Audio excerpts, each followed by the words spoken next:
Inxustizas que agobian ata non deixarte respirar. Inxustizas que pasan día a día e non che deixan outra cousa que impotencia. Ese ardor no peito que parece que vai explotar. Ese ardor no peito que che proíbe facer calquer movemento como se dunha bomba estivésemos a falar.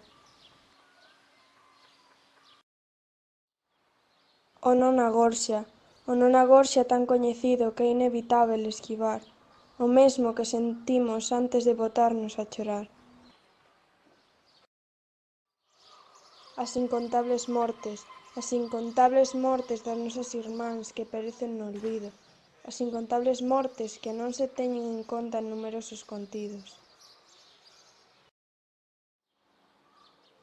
A ignorancia que a máis que avanzamos máis parece inevitável, a ignorancia que dexenera na nosa sociedade.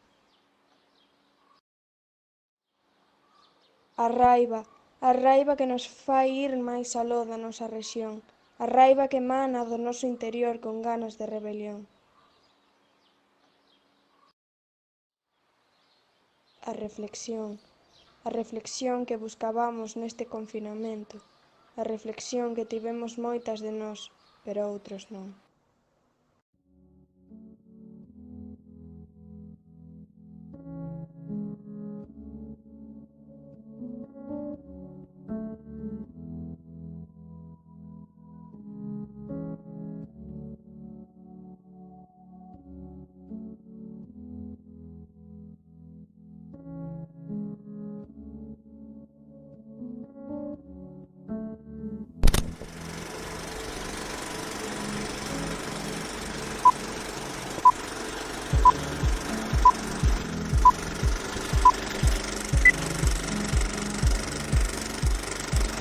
Los estereotipos de género son cosas que se le inculcan a las personas simplemente por tener vagina o pene, como por ejemplo, cuando somos pequeñas a las mujeres se les suele regalar una cocinita y a los hombres pues un balón de fútbol. Cuando somos pequeños a los niños se les dice que tienen que jugar a deportes como el fútbol, el balonmano, y a las mujeres tienen que tienen que hacer baile, ballet.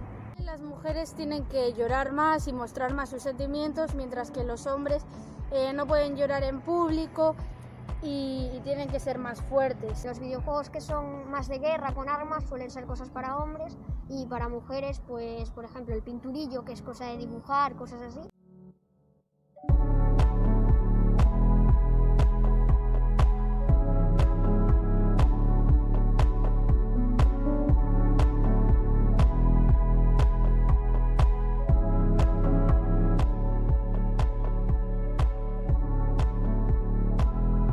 Aquel vídeo que salió del tío que decía que las chicas deberían hacer más cuarentena porque se supone que como los hombres llevaban más tiempo sin tener sexo y esas cosas, pues iban a violar a cualquiera, y luego lo justificaban como si fuera humor. Y eso, claro, pues a mí me dio miedo que gente pudiera pensar que algo así podría ser humor. El cambio real no ocurre en Instagram. Ocurre cuando tratamos a las personas con respeto porque se lo merecen, no por ningún reconocimiento o crédito. El skateboarding era bastante blanco, pero seremos condenados si no es mejor y más hermoso cuanto más diverso se haya vuelto. Ahora es el momento para que el skate lidere con el ejemplo, para mostrarle al mundo cómo se puede hacer, cómo se debe hacer, comenzando ahora.